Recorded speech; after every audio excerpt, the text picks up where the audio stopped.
Psalm 132. Do you know what? This is not a psalm I find very easy to access, but it is a psalm that's challenging and inviting, I think. We're just going to stay in the verses 1 to 10, if that's okay, but do read the whole thing. It's only 18 verses, but 1 to 10 is where I want us to explore today.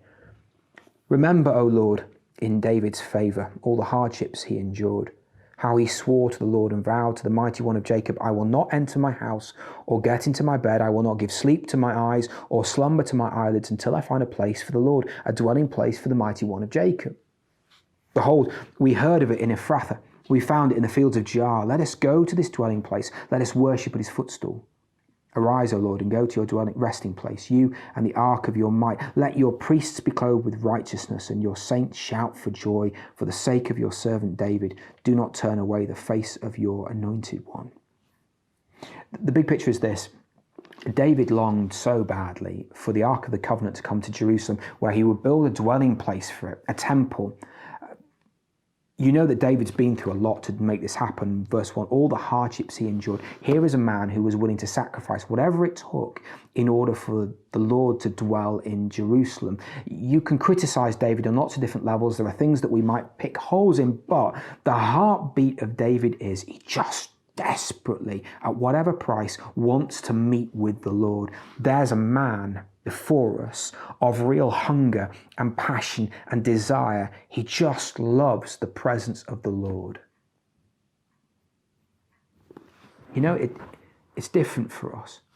In some ways, we get to rest in the blessings of something that was only promised to David. We don't have to travel hundreds, thousands of miles to go to a place to meet with God.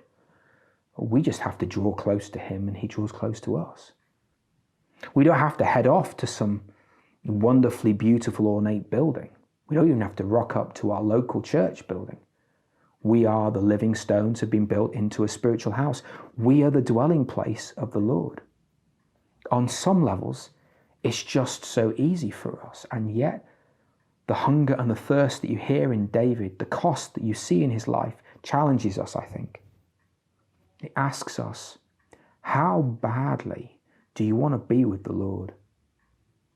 Do you hunger and thirst? Do you long for him and his company, his touch, his love, his grace? I think it invites us to reflect on how much we are after him. I think what this psalm does is invite us to reflect on what we are willing to sacrifice in order to be close to him. Yeah, the sacrifices are different, but they can still be quite costly, can't they? We can be in the presence of the Lord all the time, of course, but there's something different, I think, about carving out time, sacrificing other things we might be doing, investing our energy in drawing close to him in those special times of just sitting and being with him.